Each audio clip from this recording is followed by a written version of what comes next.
قبل ما العالم كله يعرف يعني ايه بنج، كان في جراح ياباني ضحى بأغلى ما يملك علشان ينقذ حياة غيره.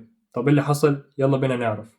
في بداية القرن التسعتاشر، لما كان أي عملية جراحية هي كابوس حي، صرخات، ألم، نزيف، والناس بتموت أكتر من إنها تتعالج. لكن في اليابان كان في جراح اسمه هانوكا سيشو، عنده حلم غريب: ليه المريض لازم يتعذب؟ ليه ما نخترعش حاجة تخليه ينام؟ لكن سيشو قعد سنين يجرب خلطات من نباتات خطيرة: الداتورا، الأكونايت، والأنجلز ترومبت، وغيرهم. مخالط كانت حرفيا ممكن تقتل. في البداية أنا قلتلك إنه ضحى بأغلى ما يملك علشان ينقذ حياة غيره. تفتكر ضحى بمين؟ مراته وأمه نفسهم قرروا يساعدوا بالروح والدم.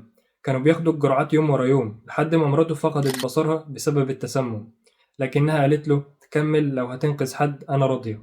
بعد 20 سنة تجارب اكتشف تركيبة سماها تسوسينسان أو تشوسينسان، يا رب ما أكونش غلطت في اسمها.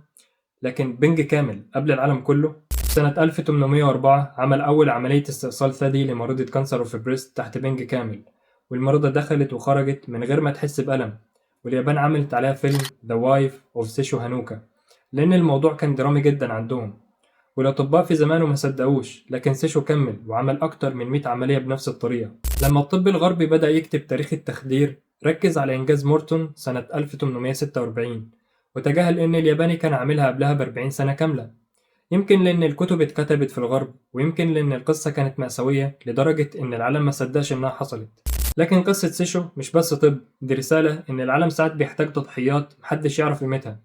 ولو حد قالك إن الاختراع ده كان سنة 1850، قوله في جراح ياباني سبق كل ده اسمه هانوكا سيشو. ولو أول مرة تعرف القصة، ادعمنا بلايك وفولو وشير عشان نكمل الحكايات اللي الكتب نسيتها. والسلام عليكم.